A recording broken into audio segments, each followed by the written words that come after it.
আসসালামু আলাইকুম শিক্ষার্থীরা, সবাইকে স্বাগতম করছি অর্জন কর্তৃক আয়োজিত এসএসসি 2026-এর অর্থনীতি কমপ্লিট কোর্সের সর্বশেষ ক্লাসে। এবং আমরা আজকে ফাইনালি অর্থনীতি কোর্সের শেষ ক্লাসে চলে এসেছি এবং এই ক্লাসটি সম্পন্নের মাধ্যমে এসএসসি 2026-এর থিওরিক্যাল সকল ক্লাস শেষ হচ্ছে।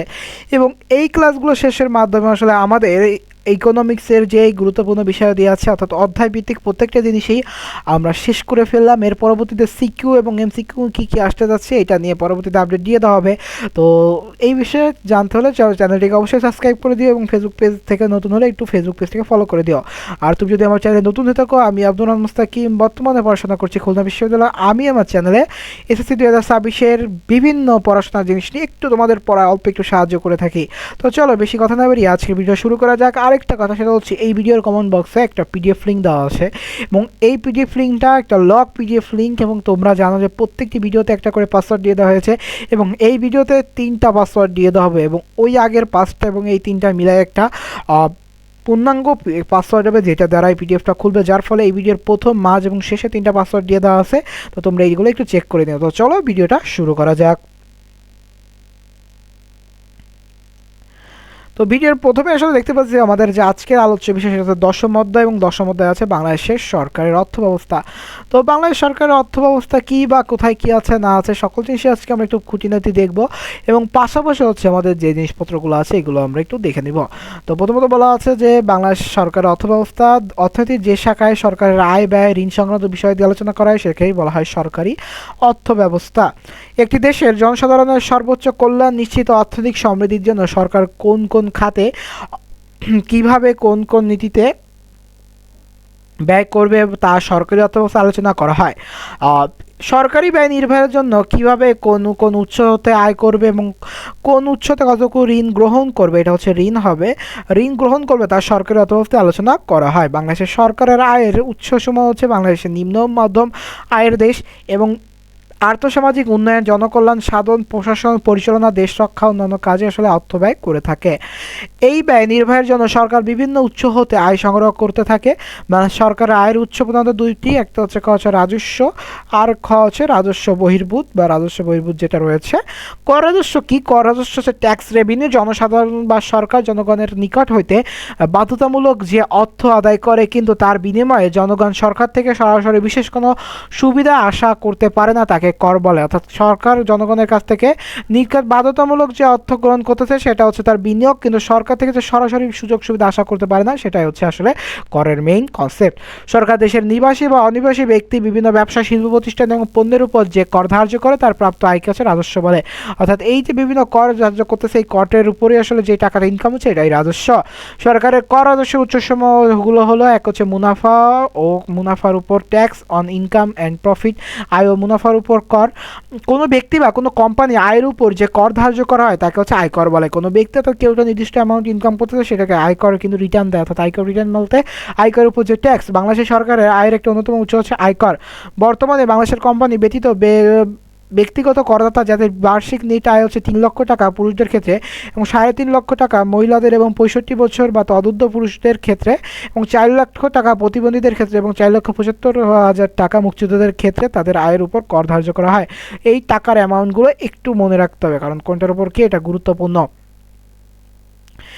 বিভিন্ন কোম্পানি মুনাফার উপর কর ধার্য করা হয়ে থাকে। মূল্য সংযোজন কর বা ভ্যালু অ্যাডেড ট্যাক্স হচ্ছে অন্যান্য উন্নত ও উন্নয়নশীল দেশের মতো বাংলাদেশে 1991-92 অর্থবছর থেকে মূল্য সংযোজন কর চালু করা হয় এবং উৎপাদন ক্ষেত্রে কাঁচামাল থেকে শুরু করে চূড়ান্ত দ্রব্য উৎপাদন পর্যন্ত বেশ কয়েকটি স্তর অতিক্রম করতে হয়। উৎপাদক এরূপ বিভিন্ন স্তরে যে মূল্য সংযোজিত হয় তার উপর একটি নির্দিষ্ট হারে কর আরোপ করা হয়, তাকে বলা হচ্ছে মূল্য সংযোজন কর বা ভ্যালু অ্যাডেড ট্যাক্স। তো ভ্যালু অ্যাডেড ট্যাক্সটা আমরা একটু পড়ে নিলাম। বর্তমানে আমাদের দেশে আমদানিকৃত দ্রব্য বা স্থানীয়ভাবে উৎপাদিত দ্রব্য এবং সেবা খাতের উপর ভ্যাট আরোপ করা হচ্ছে। ভবিষ্যতে এই খাতের আওতা থেকে আরও সম্প্রসারিত করা হবে। এবার আমদানি শুল্ক বা কাস্টম ডিউটি হচ্ছে বাংলাদেশের সরকারের অন্যতম আয়ের উৎস হচ্ছে আমদানি শুল্ক। দেশের আমদানি শিল্পের দেশের যে আমদানি শিল্প আছে এটার উপর যে কর আরোপ করা থাকে তাকে আসলে আমদানি শিল্পের বা আমদানি শুল্ক হিসেবে আখ্যা করা হয়ে থাকে। আবগারি বা এক্সাইজ ডিউটিস হচ্ছে দেশের অভ্যন্তরে উৎপাদিত ও ব্যবহৃত দ্রব্যের উপর যে কর ধার্য করা হয় তাকে হচ্ছে আবগারি শুল্ক বলা হয়। রাজস্ব সংগ্রহ ছাড়াও বিভিন্ন ক্ষতিকর দ্রব্যের ভোগ হ্রাস করার উদ্দেশ্যে আবগারি শুল্ক ধার্য করা হয়। আর বাংলাদেশে প্রধানত চা, সিগারেট, চিনি, তামাক, কেরোসিন, ওষুধ, স্পিরিট, ডিএসএলআই প্রভৃতির উপর আসলে আবগারি শুল্ক জারি করা হয়।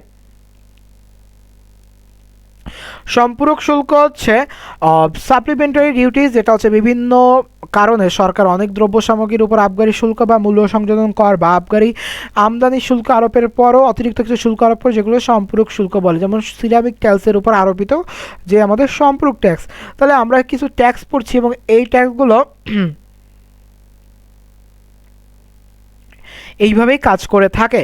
অন্যান্য কর ও শুল্ক হচ্ছে উপরের শুল্ক করের মূল 5টি উৎস ছাড়া আরও কিছু শুল্ক বা সরকার সংগ্রহ রয়েছে, যেমন সম্পত্তির কর, পেট্রোল ও গ্যাসের উপর কর, বিদেশ ভ্রমণ কর, প্রমোদ কর ইত্যাদি। মাদক শুল্কটা কি আছে? নার্কোটিক্স অ্যান্ড লিকুইড ডিউটিস, এটা হচ্ছে লিকার বলে। আর মাদক জাতীয় বিভিন্ন দ্রব্যের উপর সরকার শুল্ক বসিয়ে অর্থ আয় করে থাকে এবং এর মাধ্যমে সরকারের আয় বৃদ্ধির সাথে সাথে সামাজিক কল্যাণ বৃদ্ধি পায়। এবং আয়কর কি? আয়কর যানবাহন, ট্যাক্স অন ভেহিকেলস হচ্ছে বিভিন্ন প্রকার যানবাহনের উপর যে কর দেওয়া হয় তাকে যানবাহন কর বলা হয়ে থাকে এবং এই খাত থেকে সরকার প্রতি বছর অনেক অর্থ আয় করে। ভূমি উন্নয়ন কর কি? ভূমি মালিকানা দখল দেওয়ার জন্য ভূমি মালিকানা সরকারকে যে খাজনা দেয় তাকে ভূমি রাজস্ব বলা হয়ে থাকে। বাংলাদেশের সরকার ভূমির উপর উন্নয়ন কর আরোপ করে।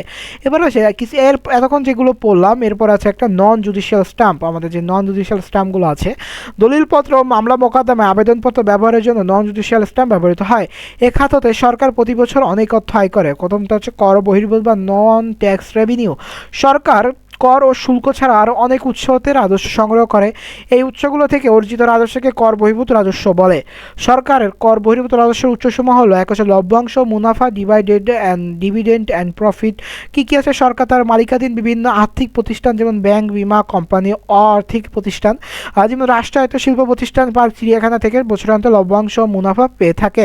এবার আছে দ্বিতীয় হচ্ছে সুদ। সরকার সরকারি কর্মচারী বিভিন্ন আর্থিক ও স্বায়ত্তশাসিত প্রতিষ্ঠানকে ঋণ প্রদান করে থাকে। প্রদত্ত ঋণের সুদের হিসেবে সরকার প্রতি বছর কিছু আয় করে থাকে। প্রশাসনিক ফিস বা অ্যাডমিনিস্ট্রেটিভ ফিস হচ্ছে সরকার জনগণের প্রশাসনিক সেবা প্রদানের জন্য যে ফি করে থাকে, যেমন হচ্ছে কোর্ট ফিস বা বিভিন্ন ধরনের ফিস, এগুলো আসলে প্রশাসনিক ফি হিসেবে ধরা থাকে। জরিমানা, দণ্ড এবং বাজেয়াপ্তকরণ, ফাইন, পেনাল্টি অ্যান্ড কনফিসকেশন এটাকে বলা হচ্ছে। দেশের আইন নিয়মিত পরিপন্থী বিভিন্ন কাজের জন্য সরকার জরিমানা, দণ্ড ও বাজেয়াপ্ত করা প্রতি বছর কিছু অর্থে আমাদের আয় করে থাকে। অর্থনৈতিক সেবা, সরকার তার বিভিন্ন প্রতিষ্ঠান দ্বারা জনগণকে সেবা প্রদান করে থাকে এবং সেগুলোর মধ্যে উল্লেখযোগ্য হলো আমদানি আইনের আওতায় প্রাপ্ত ফিস, বাণিজ্য সংস্থা ও কোম্পানি সমূহ হতে প্রাপ্ত রেজিস্ট্রেশন সময়, বীমা আইনের আওতায় প্রাপ্তি, সমবায় সমিতি সমূহ, অডিট ফিস, সমবায় সমিতি রেজিস্ট্রেশন ও নবায়ন ফিস ইত্যাদি। ভাড়া ও ইজারা হচ্ছে রেন্ট অ্যান্ড লিজেসে কী কী আছে? ভাড়া বা বিভিন্ন ইজারা দেওয়ার মাধ্যমে আসলে প্রতি বছর অনেক টাকা আয় হয়ে থাকে, যেটা আসলে সরকারি এই যে কর বহির্ভূত ইনকাম। টোল অ্যান্ড লেভি হচ্ছে বিভিন্ন টোল এবং লেভি বাবদ সরকার অনেক কথা আয় করে, যেটা আসলে এই কর বহির্ভূত ইনকাম থেকে আসলে গৃহীত হয়। অবাণিজ্যিক বিক্রয় হচ্ছে নন কমার্শিয়াল, জনগণের কল্যাণে কোনো সময় বিনা লাভে অনেক দ্রব্য বিক্রয় করে থাকে, যেমন AOSM, খোলা বাজারের নীতি ইত্যাদি। রেলওয়ে হচ্ছে বাংলাদেশের রেলের যাত্রীবহন বা দ্রব্য সামগ্রী পরিবহনের ভাড়া বাবদ আয় করে। রেলওয়ে সেবাকে সম্প্রসারণ আধুনিকায়নের ফলে বর্তমানে এ খাতে মুনাফা কিছুটা বৃদ্ধি পেয়েছে। ডাক বিভাগ কি? Postal department. বাংলাদেশের ডাক বিভাগের সরকার কর্তৃক পরিচালিত বিধায় এটি সরকারের আয়ের একটি উৎস।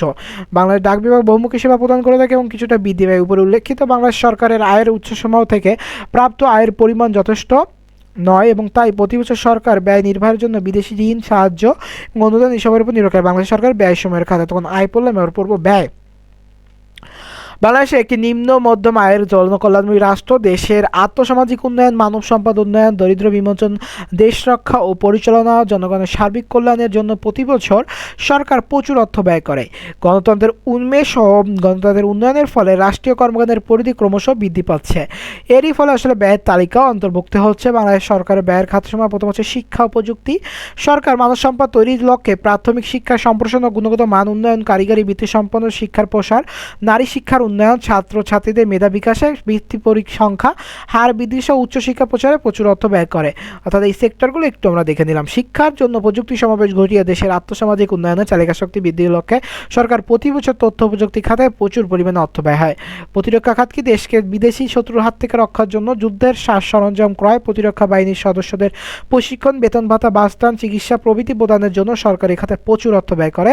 জাতীয় নিরাপত্তার খাতে অনেক ব্যয় বরাদ্দ অপ্রকাশিত থাকে। জনপ্রশাসন কি রাষ্ট্র পরিচালনার জন্য সরকারকে জনপ্রশাসন পরিচালনা করতে হয়। প্রশাসনের বিভিন্ন বিভাগে নিয়োজিত কর্মচারীদের বেতন ভাতা, অফিস পরিচালনা বাবদ সরকারকে উল্লেখিত পরিমাণ অর্থ ব্যয় করতে হয়। জনশৃঙ্খলা ও নিরাপত্তা হচ্ছে অভ্যন্তরীণ শান্তি শৃঙ্খলা রক্ষা, জনগণের জানমালের নিরাপত্তার জন্য পুলিশ বাহিনী সহ অন্যান্য আধাসামরিক বাহিনী গড়ে তুলতে বা পরিচালনা করতে তাদের বিভিন্ন প্রশিক্ষণ ও অন্যান্য সুযোগ সুবিধা বাবদ প্রচুর অর্থ ব্যয় করতে হয়।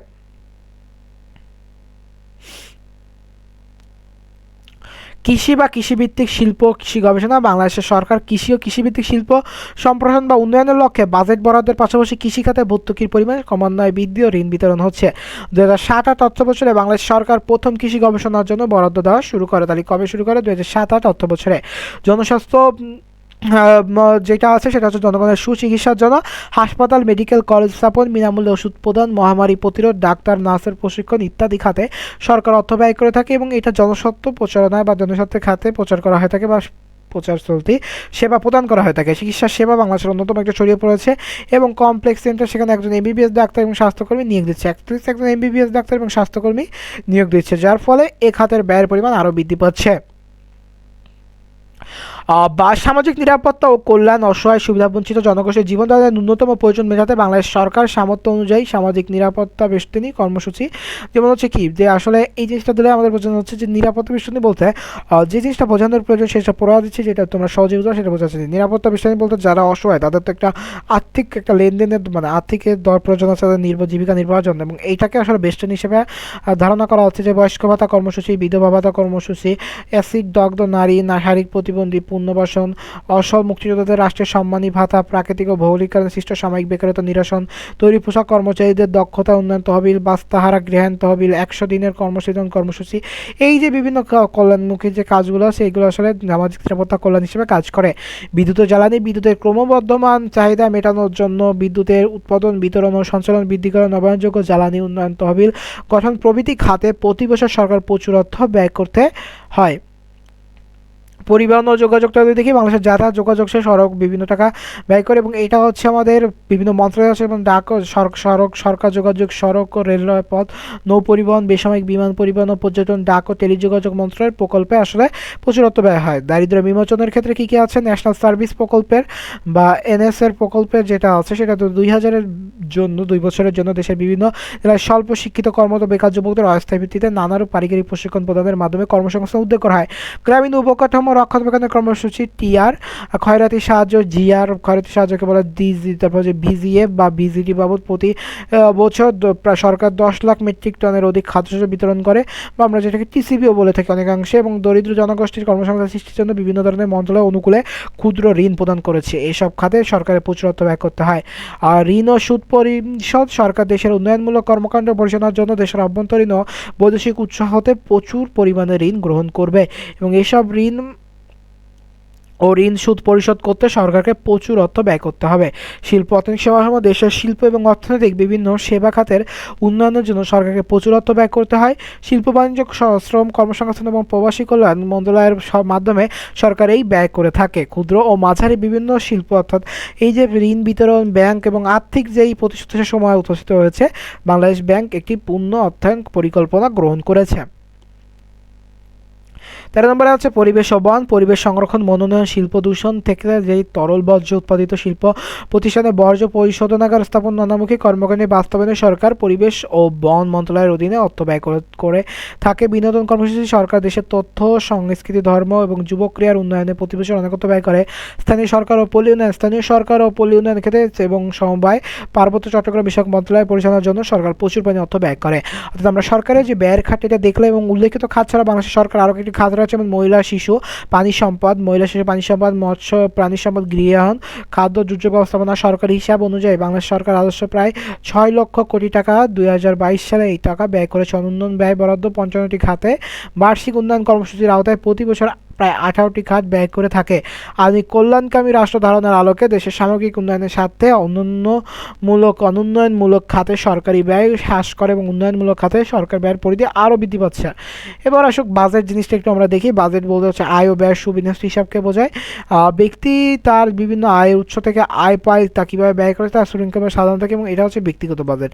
অর্থাৎ আমার হয়তো বা আজকে এই ভিডিওটা আছে, এটা করার জন্য আমার একটা টাইম লিমিট আছে, আমার একটা নির্দিষ্ট সময় আছে। তাহলে এই যে টাইম লিমিট এবং আমার ব্যবহৃত সময় দুটাকে যোগ করে কি আমার এটাকে আমার ক্লাসের জন্য বাজেট। আবার কি আমি একটা জুতা কিনবো, আমার কাছে আছে 1000 টাকা, আমার চাহিদার জুতো হচ্ছে কি আমার যে, তাহলে কি আমার যে জুতাটা কিনবো সেটা হতে হবে কি 1000 টাকার মধ্যে। তাহলে কি আমার জুতা কেনার বাজেট কত, এটা হচ্ছে ব্যক্তিগত বাজেট। একইভাবে সরকার কোনো নির্দিষ্ট অর্থ বছরে বিভিন্ন উৎস থেকে কতটুকু প্রাপ্তির আশা করে এবং কতটুকু পরিমাণ ব্যয় করে সুবিন্যস্তভাবে, এটাকে কি সরকারের বাজেট বলা হয়ে থাকে।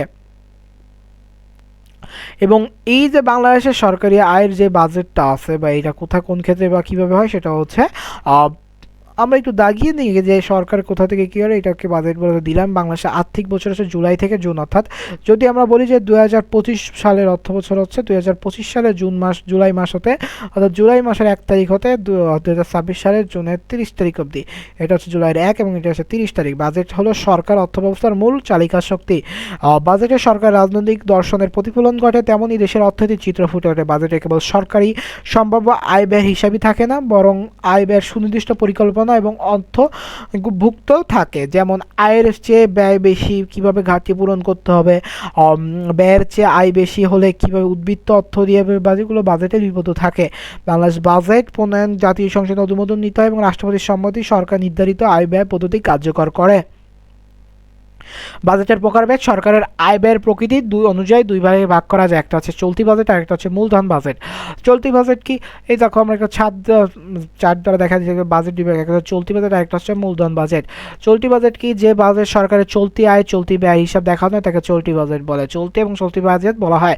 চলতি আয় সংগৃহীত হয় হচ্ছে কর রাজস্ব এবং কর বহির্ভূত রাজস্ব হতে। কর রাজস্বের মধ্যে উল্লেখযোগ্য হলো মূল্য সংযোজন কর বা যাকে ভ্যালু অ্যাডেড ট্যাক্স বলি, আয়কর, সম্পত্তি কর, ভূমি রাজস্ব ইত্যাদি। আর কর বহির্ভূত রাজস্ব উল্লেখযোগ্য হচ্ছে সরকার বিভিন্ন প্রতিষ্ঠানিক লভ্যাংশ, মুনাফা, ঋণের সুদ ইত্যাদি। বাজেটের এই অর্থ ব্যয় করে সরকারের প্রশাসনিক কার্য সুস্থভাবে পরিচালনা করে এবং এ দেশ রক্ষার জন্য। এই বাজেটের ব্যয়ের খাতগুলো হচ্ছে যেমন শিক্ষা, জনপ্রশাসন, বিচার বিভাগ, পুলিশ প্রশাসন, স্বাস্থ্য, পরিবেশ কল্যাণ প্রভৃতি উল্লেখযোগ্য। যেহেতু এই খাতগুলো অপরিবর্তিত থাকে তাই প্রতি বছর বাজেটে এই ব্যয়ের পুনরাবৃত্তি প্রয়োজন হয়। চলতি বাজেট সাধারণত উদ্বৃত্ত থাকে। চলতি বাজেটকে উন্নয়ন বা রাজস্ব বাজেটও বলা হয়ে থাকে। আর মূলধন বা ক্যাপিটাল বাজেট হচ্ছে সরকারের মূলধন আয় ও ব্যয় হিসাব থাকে, যেটা বাজেটে দেখানো হলো, এবং মূলধন বা উন্নয়ন বাজেট বলা হয়ে থাকে। এই বাজেটের মূল লক্ষ্য হলো দেশের ও জনগণের আর্থসামাজিক উন্নয়ন সাধন করা। এ লক্ষ্যে সরকার বার্ষিক উন্নয়ন কর্মসূচি প্রণয়ন করে থাকে এবং তা বাস্তবায়নের জন্য প্রয়োজনীয় অভ্যন্তরীণ ও বৈদেশিক উভয় উৎস হতে অর্থ সংস্থান করে। অভ্যন্তরীণ আয়ের উৎস হলো রাজস্ব, উদ্বৃত্ত, বেসামরিক সঞ্চয়, ব্যাংক ঋণ, অতিরিক্ত কর ধার্য ইত্যাদি। আর বৈদেশিক আয়ের উৎস হলো বৈদেশিক ঋণ, বৈদেশিক অনুদান, বার্ষিক উন্নয়ন কর্মসূচির আওতায় কৃষি, শিল্প ইত্যাদি রয়েছে, এবং পরিবহন, যোগাযোগ, পল্লী উন্নয়ন, গৃহায়ন ইত্যাদি খাতে সরকার ব্যয় করে থাকে। বাজেটের মূল লক্ষ্য হলো দেশের অর্থনৈতিক উন্নয়ন ও প্রবৃদ্ধি অঞ্জন। এবার আয় ব্যয়ের ভারসাম্য দিক থেকে বাজেটের প্রথমত দুই ভাগ করা যায়, বলে সুষম বাজেট এবং অসম বাজেট। এবং অসম বাজেটকে দুই ভাগে ভাগ করা যায়, একটা উদ্বৃত্ত বাজেট আর একটা হচ্ছে ঘাটতি বাজেট। একটা হচ্ছে বেশি থাকবে, একটা হচ্ছে কম থাকবে। তো সুষম বাজেট হচ্ছে ব্যালেন্স বাজেট। এটা যদি আমরা একটু দেখি, কোনো নির্দিষ্ট সময়ে সরকার প্রত্যাশিত আয় ও সম্ভাব্য ব্যয়ের পরিমাণ সমান হলে তাকে সুষম বাজেট বলে। অর্থাৎ সরকার যেটা আয়ের লক্ষ্য আছে সেইটা অনুযায়ী যদি ব্যয় হয়, সম্ভাব্য ব্যয় সেটা যদি মিলে যায় তখন সেটা সুষম বাজেট বলা হয়ে থাকে। এবং এই বাজেটে আয়ের সাথে সঙ্গতি রেখে ব্যয় করে মুদ্রাস্ফীতি বা দ্রব্যের দাম দ্রুত বৃদ্ধির সম্ভাবনা কম থাকে। কারণ যেহেতু আমাদের যেটা আয় হয়েছে সেটা বেশি, ধরতে আমাদের কোনো কিছু চাহিদা যোগানোর প্রয়োজন নেই, কোনো ধরনের অর্থ ব্যয়ের সুযোগ নেই বা এক্সট্রা কোনো ধরনের ব্যয়ের কোনো আমাদের দরকার নেই। তো তবে আমাদের মতো উন্নয়নশীল দেশে বেকারত্ব দূর করতে, দেশের আর্থিক উন্নয়ন ঘটাতে এবং মোকাবিলা করতে আসলে এটা সহায়ক নয়। সুষম বাজেট বের করতে হলে মোট আয় বিয়োগ মোট ব্যয় হয় এবং মোট আয় সমান মোট ব্যয় সমান হয়। এই সূত্রটা দেখলে আমরা বুঝতে পারতেছি। অসম বাজেট কোনো নির্দিষ্ট সময়ে বা আর্থিক বছরে সরকারের প্রত্যাশিত আয় এবং সম্ভাব্য ব্যয়ের পরিমাণ সমান না হলে তাকে অসম বাজেট বলে। সরকারের আয় ও ব্যয়ের সমতার দিক থেকে অসম বাজেটকে দুই ভাগ করা হয়, একটা হচ্ছে উদ্বৃত্ত বাজেট বা সারপ্লাস বাজেট আর একটা ঘাটতি বাজেট বা ডিফিসিট বাজেট। সারপ্লাস বাজেটটা কি, কোনো আর্থিক বছরে সরকারের প্রত্যাশিত অপেক্ষা সম্ভাব্য ব্যয়ের পরিমাণ কম হলে তাকে উদ্বৃত্ত বাজেট বলে, এবং এই বাজেটের আয়ের অপেক্ষা ব্যয়ের আয়ের সংখ্যা বেশি থাকে। এবং উদ্বৃত্ত বাজেট হচ্ছে মোট আয় গ্রেটার দ্যান জিরো হয়, অর্থাৎ কি জিরো থেকে বেশি বা মোট আয় হচ্ছে মোট ব্যয় থেকে বেশি হয়, যদি আমরা এটি একটু দেখি। আর ঘাটতি বাজেট হচ্ছে ডেফিসিট বাজেট, এটা হচ্ছে মোট অর্থ বছরে সরকার প্রত্যাশিত আয় অপেক্ষা ব্যয়ের পরিমাণ বেশি থাকে এবং ঘাটতি বাজেট বলে, অর্থাৎ কি আয় থেকে ব্যয় বেশি। সরকার বাজেটের ঘাটতি দূর করার লক্ষ্যে জনগণের কাছ থেকে ঋণ, নতুন অর্থ সৃষ্টি, কেন্দ্রীয় ব্যাংক থেকে ঋণ এবং এই বিভিন্ন যে পদক্ষেপগুলো আছে এগুলো তারা নিয়ে থাকে। আমাদের মতো উন্নয়নশীল প্রাকৃতিক রাষ্ট্রে পরিপূর্ণ কর্মসংস্থান বৃদ্ধি, মাথাপিছু আয় বৃদ্ধি এবং জনগণের জীবনযাত্রার মান বৃদ্ধির লক্ষ্যে ঘাটতি বাজেট হচ্ছে মঙ্গলজনক, অর্থাৎ আমাদের এই দেশের জন্য রাষ্ট্রের খুবই গুরুত্বপূর্ণ। এবং ঘাটতি বাজেটের হচ্ছে মোট ব্যয় থেকে হচ্ছে শূন্য বেশি হবে, আবার অর্থাৎ মোট আয় থেকে হচ্ছে কি আমাদের মোট ব্যয় বেশি হবে। এখানে একটা চিহ্ন আছে, এটা হচ্ছে এই চিহ্নটা হবে এখানে, এটা আসে নাই, যখন এখানে যেরকম এটা আছে এখানে এটা হবে। এবার হচ্ছে বাংলাদেশ সরকারের বাজেট বা বাংলাদেশ সরকার যে বাজেটটা আছে, বাংলাদেশ সরকার একটি উন্নয়নশীল দেশ। এদেশের আর্থিক বছর হচ্ছে জুলাই এই বছরের জুলাইয়ের 1 তারিখ থেকে পরবর্তী বছরের জুলাই 30 তারিখ। প্রতি বছর জুন মাসের প্রথম সপ্তাহে মাননীয় অর্থমন্ত্রী অর্থাৎ যিনি থাকবেন মঞ্চ জাতীয় সংসদে পরবর্তী বছরের খসড়া বাজেট উপস্থাপন করবেন এবং যে আলোচনা, সমালোচনা এবং প্রয়োজনীয় ক্ষেত্রে সংসদ বিভাজনের ক্ষেত্রে উত্তম মহান বাজেট গৃহীত হবে। মহান সংসদে আমাদের দেশের বাজেটকে সাধারণত দুইভাবে ভাগ করা হয়, একটা উন্নয়ন বাজেট বা চলতি বাজেট বা রাজস্ব বাজেট, আর একটা হচ্ছে উন্নয়ন বাজেট বা মূলধন বাজেট। উন্নয়ন বাজেট হচ্ছে বা নন ডেভেলপমেন্ট ক্ষেত্রে হচ্ছে বাজেটের যে অংশে সরকার দৈনন্দিন বা চিরচেত আয় ব্যয়ের হিসাব দেখানো হয় এবং বাজেটের ব্যয়ের খ্যাতসময় সরাসরি উন্নয়নের সঙ্গে সম্পৃক্ত নয়, তাকে উন্নয়ন বাজেট বলে। এই বাজেটের মূল লক্ষ্য হলো দেশ রক্ষা এবং দেশের প্রশাসন সুষ্ঠুভাবে পরিচালনা করা। অর্থনৈতিক পরিকল্পনার বিষয়ে বাজেটে উল্লেখ থাকে না।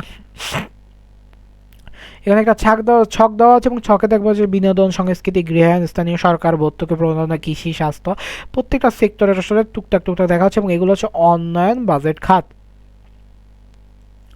উন্নয়ন বাজেটের আয় সংক্রান্ত মূলত কর যদি দেখি যে কর থেকে আয়, কর বহির্ভূত আয়, কি আয়ের উপর আছে যেমন আয় ও মুনাফার উপর মূল্য সংযোজন বা ভ্যালু এডেড ট্যাক্স, আমদানি শুল্ক, আবগারি শুল্ক, সম্পূরক শুল্ক,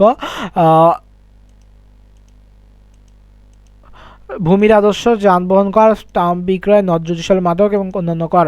আর সরকারি ক্ষেত্রে লভ্যাংশ হচ্ছে মুনাফা, সুদ প্রাপ্ত, প্রশাসনিক ফি, তারপর হচ্ছে বাজেয়াপ্ত, জরিমানা, দণ্ড, সেবা বাবদ প্রাপ্তি, ভাড়া, ইজারা, টোল লেবি, রেলওয়ে, ডাক বিভাগ, তার ও টেলিফোন বোর্ড, অন্যান্য বহির্ভূত। আর উন্নয়ন বাজেট যদি দেখি শিক্ষা ও প্রযুক্তি, জনপ্রশাসন, প্রতিরক্ষা, জনশৃঙ্খলা ও নিরাপত্তা, পরিবহন ও যোগাযোগ, সামাজিক নিরাপত্তা, ঋণ সুদ পরিশোধ, এগুলো হচ্ছে কি আমার এই পাশেরটা অর্থাৎ কি কর বহির্ভূত আয়। স্বাস্থ্য, পরিবার কল্যাণ, বিনোদন, সংস্কৃতি, উপযোজন, অপ্রত্যাশিত প্রত্যেক জিনিসই কিন্তু আমরা ধরে পড়েছি। উন্নয়ন বাজেট বা ডেভেলপমেন্ট বাজেটটা হচ্ছে মূল বাজেটের যে অংশ উন্নয়নমূলক কাজ আয় ব্যয় হিসাবে দেখানো তাকে উন্নয়নমূলক বাজেট বা মূলধন বাজেট বলে। এই বাজেটে সরকারের বার্ষিক উন্নয়ন কর্মসূচি, বিস্তারিত বিবরণ বা সম্ভাব্য ব্যয়ের পরিমাণ এবং অর্থ সংস্থানের উৎসের বিবরণ লিপিবদ্ধ থাকে। উন্নয়ন বাজেটের মূল লক্ষ্য হলো পরিকল্পিত উপায় অর্থনৈতিক উন্নয়ন বা প্রবৃদ্ধি অর্জন, তাই প্রতি বছর নতুন নতুন কর্মসূচি গ্রহণ করে এবং সেটা আমরা ছকের মাধ্যমে দেখতে পাচ্ছি। এবং আয়ের উৎস সময় কি অভ্যন্তরীণ উৎস, উন্নয়ন বাজেটের উদ্বৃত্তি, অতিরিক্ত কর ধারের মাধ্যমে আয়, অভ্যন্তরীণ ব্যাংকিং ব্যবস্থা হতে ঋণ, বন্ডের মাধ্যমে ঋণ, বৈদেশিক উৎস কি বৈদেশিক সাহায্য, বৈদেশিক ঋণ। আর এখানে ব্যয়ের খাত হচ্ছে কৃষি, শিল্প খাত, উন্নয়ন, স্থানীয় সরকার ও পল্লী উন্নয়ন, পরিবহন ও যোগাযোগ ব্যবস্থার উন্নয়ন, বিদ্যুৎ ও জ্বালানি ব্যবস্থার উন্নয়ন, শিক্ষা ও প্রযুক্তি খাতের উন্নয়ন, পানি সম্পদ ও বন নিয়ন্ত্রণ, গৃহায়ণ, শ্রম ও জনশক্তি, মহিলা ও যুব উন্নয়ন এবং অন্যান্য। বাংলাদেশ সরকারের বাজেট 2021-22 অর্থ বিগত বছরে দেখি বাংলাদেশের বিভিন্ন বাজেট দেওয়া আছে 2020-21 অর্থ বছরে কোথায় কী ব্যবহার করা হচ্ছে যে 3,46,000 হচ্ছে আমাদের জাতীয় মোট কর সময়তে পেয়েছি এবং যাতে এই যে প্রত্যেকটা জিনিস দেখা যাচ্ছে 43,000, 3,490, মোট রাজস্ব প্রাপ্তি হচ্ছে 3,92,490। এখানে কি হয়তো বা মার্কিন ডলার বা টাকা দিয়ে দেখানো হচ্ছে, এবার হচ্ছে অনুন্নত ব্যয় দেখা, এই ব্যয়গুলো দেখানো হচ্ছে, এগুলো একটু পজ করে দেখে নিও। তো এই হচ্ছে আসলে আমাদের ওভারঅল আজকে ক্লাস এবং আজকের ক্লাস সহ আমাদের ওভারঅল কোর্সের ক্লাস শেষ হলো। তো আমরা একটু ফ্রন্ট পেজে চলে যাই এবং ওভারভিউ করে নিই, কারণ প্রত্যেকটা জিনিস আসলে আমাদের রিক্যাপ করে নিয়েছি এবং প্রত্যেকটা জিনিসই আমরা খুব ভালো করে পড়েছি এবং এরই মাধ্যমে আমাদের অর্থনীতির যে কমপ্লিটটা কোর্স এটা শেষ হলো। আশা করি প্রত্যেকটা ভিডিও তোমরা খুবই ভালো করে দেখেছো এবং খুবই ভালো করে পড়েছো এবং ভিডিওর শেষ পর্যায়ে এসে তোমাদের বলতে হচ্ছে আসলে সবাইকে ধন্যবাদ এই অবধি আসার জন্য। এবং আমি আসলে এই যে কোর্স আকারে দেওয়ার পরে পাশাপাশি এই সম্পূর্ণটা একটা ভিডিও আকারে দিব এবং ওই ভিডিওর কমেন্ট বক্সেও আমি পিডিএফটা লিঙ্ক দিয়ে দিব এবং এই যে ভিডিওটা আছে কেউ হয়তো বা যদি পুরো ভিডিও একটাভাবে চাও তাও করতে পারো এবং কোর্স ওয়াইজ ওইটাও করতে পারো, কোনো সমস্যা নেই। তো এই ছিল এই কোর্সটা, দেখা হচ্ছে অন্য কোনো কোর্সে, সেই অবধি সুস্থ থাকো, সুন্দর থাকো, পড়াশোনার সাথে থাকো এবং এইরকম সকল কোর্স পেতে অবশ্যই চ্যানেলটিকে সাবস্ক্রাইব, ফেসবুক পেজ থেকে দেখলে অবশ্যই পেজটিকে ফলো করে দিও। তো দেখা হচ্ছে অন্য কোনো কোর্সে অন্য কোনো ভিডিওতে, সেই অবধি ভালো থাকো, আসসালামু আলাইকুম।